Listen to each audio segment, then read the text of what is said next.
It's D-U-E-U tell. I see you by this point, you're reading my mind. It's time for football. We about to keep this thing moving. I'm about it, you're with it, let's do it. We gon' make this thing official, you heard me? If you're the best, then let's prove it. The goal is set to have a team become a unit, man. We about to keep this thing moving. I'm about it, you're with it, let's do it. We gon' make this thing official, you heard me? If you're the best, then let's prove it. The goal is set to have a team become a unit, yeah. D-U-E-U. Welcome to Football Game Plan's NFL All 32. I am Emery Hunt, the czar of the playbook, and we have made it to week 1 in the NFL. We have a great show lined up for you guys today. And before we get things kicked off, let's take a look at some of the key storylines heading into week 1 as we go into our 4-minute offense. 2020 has already thrown the world for a loop with COVID-19, which has changed how we do things in this world. Now, the NFL will also have to adapt to that change, as we won't see fans in the stands for the majority of teams for the majority of the season. And COVID protocols have also changed the way the NFL conducts its weekly player workouts and has altered the way it runs its practice squad as well, which has expanded to 16 players this season. Needless to say, 2020 will be an interesting one for sure, and a team that makes it all the way to the end would have had to overcome numerous obstacles to get there. We are also looking forward to seeing Tom Brady in Tampa. The future Hall of Famer and longtime New England Patriot decided to head down south to continue his storied football career, and he was able to make Tampa an attractive place for free agents, coaxing his former teammate Rob Gronkowski out of retirement to join him on that offense. Brady looks the part of a youthful player in training camp, something we couldn't say last year as he started to look his age with the Patriots, especially last season. So we'll just have to wait and see if it all translates into wins on the field for the Tampa Bay Buccaneers. Who will be the second-year quarterback to take the next step forward this season is another storyline to follow this year. The last 2 years, we've seen Deshaun Watson and Patrick Mahomes take big steps in year 2, with Mahomes winning the MVP in his second year, and we saw Lamar Jackson win the MVP last year in his second season. This year, who will it be? You have Kyler Murray with Arizona, Daniel Jones with New York, Dwayne Haskins with Washington, Drew Lock with Denver, and Gardner Minshew with Jacksonville as the candidates. Now, Murray and Lock seem to have the weapons around them to make it happen pretty quickly, but to quote the legendary Chris Berman, that's why you play the game, as we'll just have to wait and see and how it all plays out. Also, there are 5 new head coaches ready to take the field, 4 of which are in the NFC, and 3 of those are in the NFC East. You have Mike McCarthy with Dallas, Joe Judge in New York, Ron Rivera in Washington, Matt Rule in Carolina, and Kevin Stefanski, the lone coach in the AFC that's new, he's in Cleveland. Now, all guys seem like the right fits for their particular team. McCarthy has the biggest opportunity to win early as he takes over one of the better teams in football in the Dallas Cowboys, and it will be interesting to see what guys like Judge, Rivera, and Stefanski can get from their young quarterbacks this season, as their success will be pivotal to the team's and coach's success for that matter.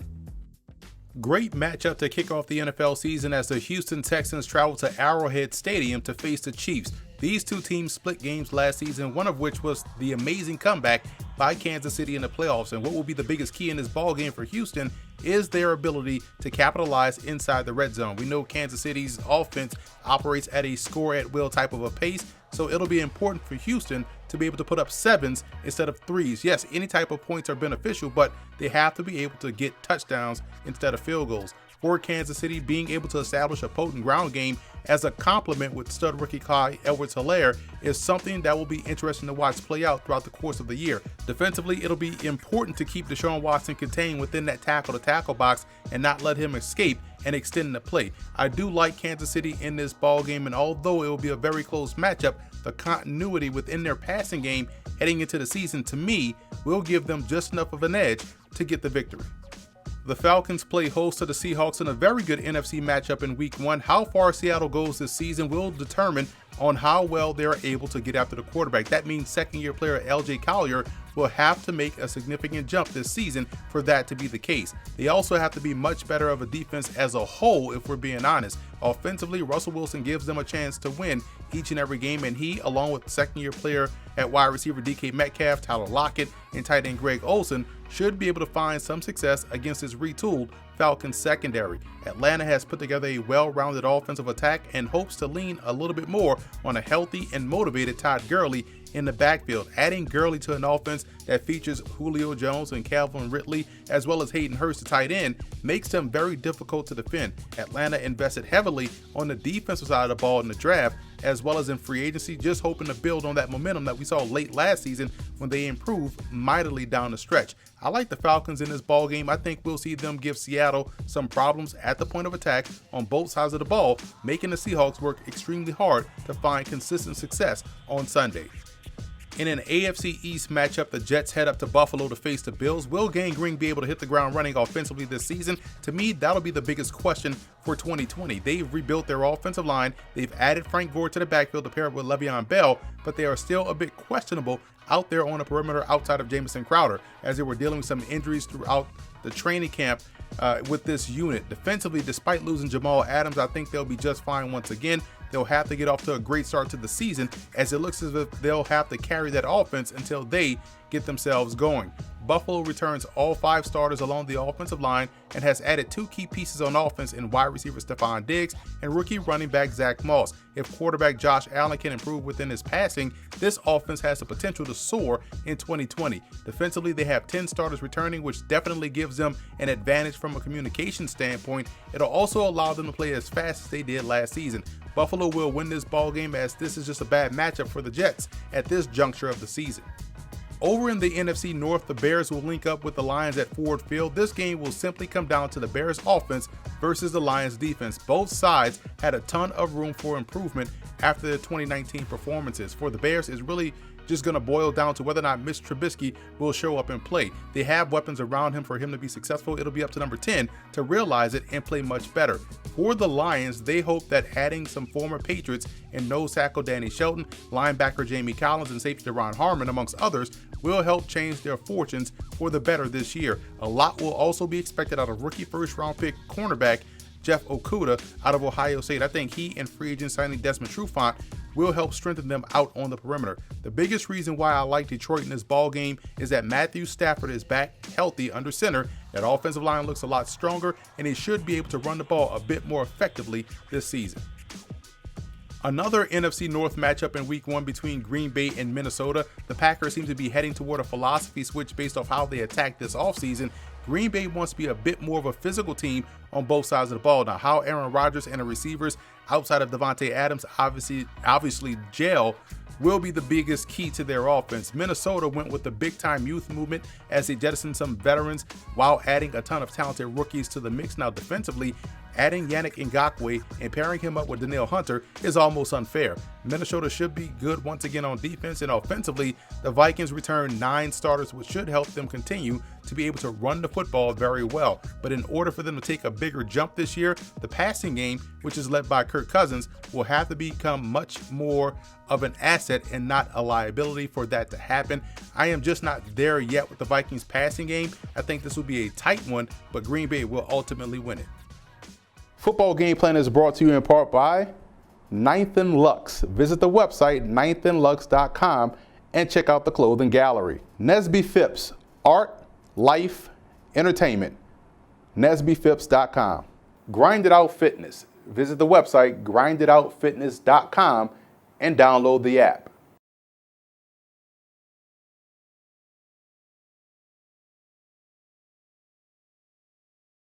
There is a ton of excitement surrounding the Miami Dolphins this year as they head up to Foxborough to take on the Patriots. Now, the Dolphins started to play much better down the back half of the season and have a bevy of new pieces that they've added on the defensive side of the ball to improve in some key areas. The biggest challenge with adding so many moving parts is making sure that they're all on the same page when you're out there on the field, and that takes time. Now, offensively speaking, strengthening the offensive line was a major focal point of the front office, and from all the reports coming from training camp, it was mission accomplished. That should help Miami be a much better running football team in 2020.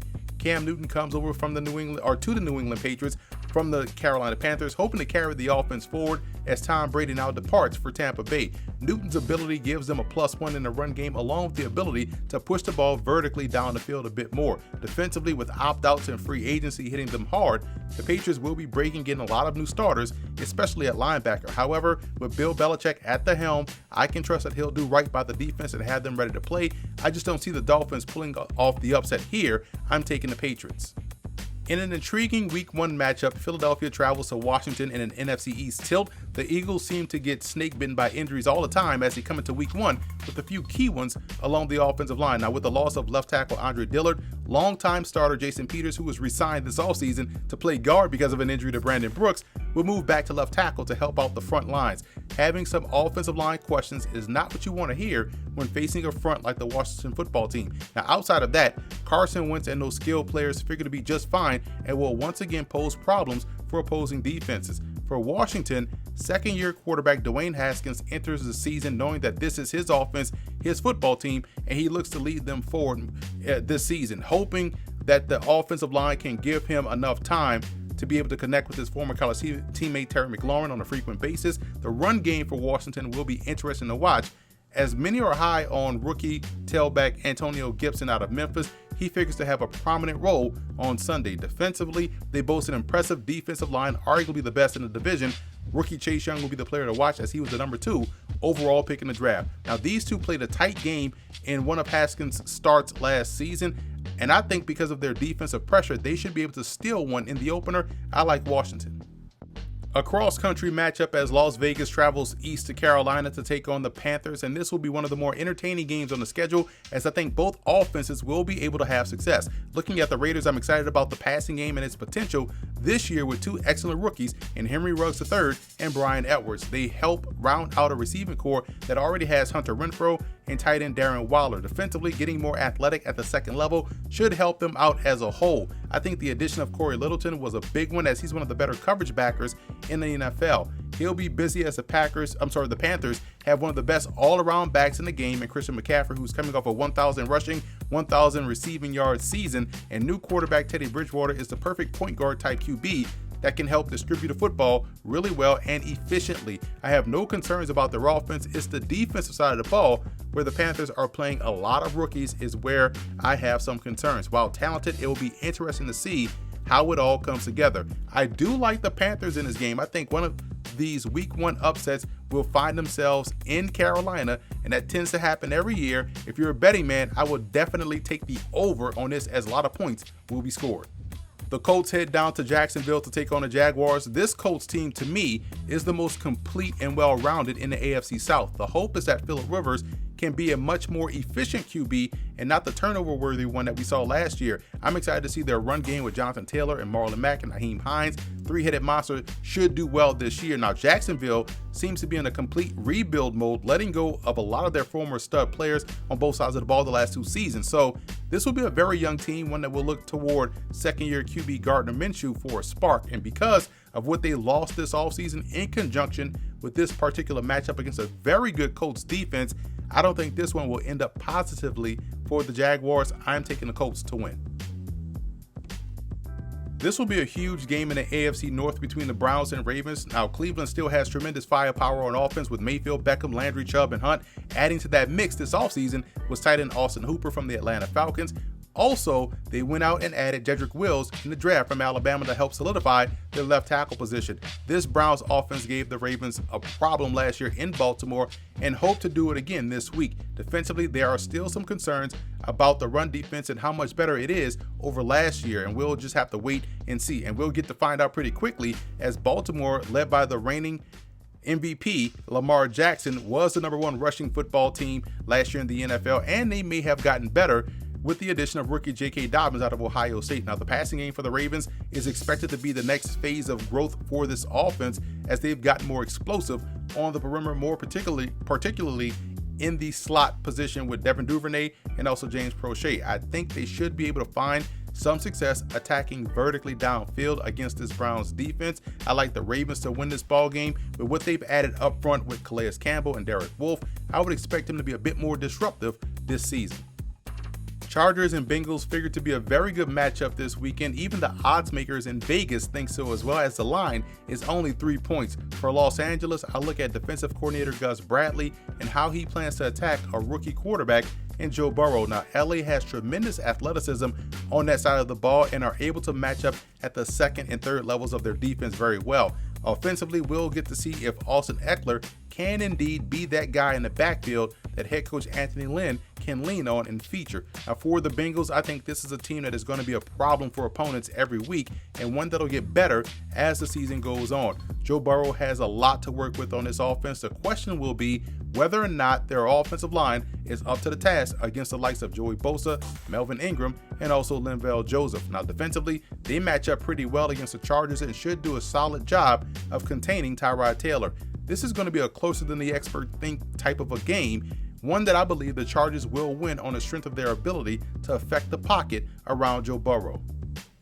This is a game that everyone has circled to watch in Week 1, Tampa Bay at New Orleans. Tom Brady and this potentially high-powered offensive attack of the Bucs head into the Superdome against arguably the best defense in the division. I think for me, it is about what Tom Brady will we get to see, because the one we saw last year in New England looked 43 years old. Now, this is a much better offense around him, so maybe the results will be different, but we shall see. New Orleans returns 18 starters from a team that went 13-3 last season. The most important thing is that they remain virtually intact along both sides of the line of scrimmage, and that'll be key in this ball game and throughout the season for that matter.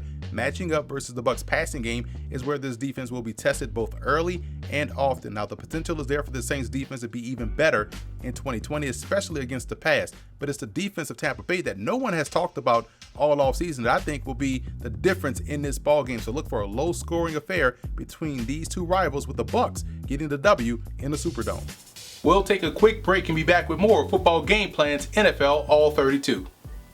Football Game Plan is brought to you in part by Financial Coaching LLC, investment, retirement, security. Stewardship Credit, financial growth is in your hands. Stewardshipcredit.com. Adrienne Marie Photo, photographer, writer, management. AdrienneMariePhotography.com. Lock Multimedia.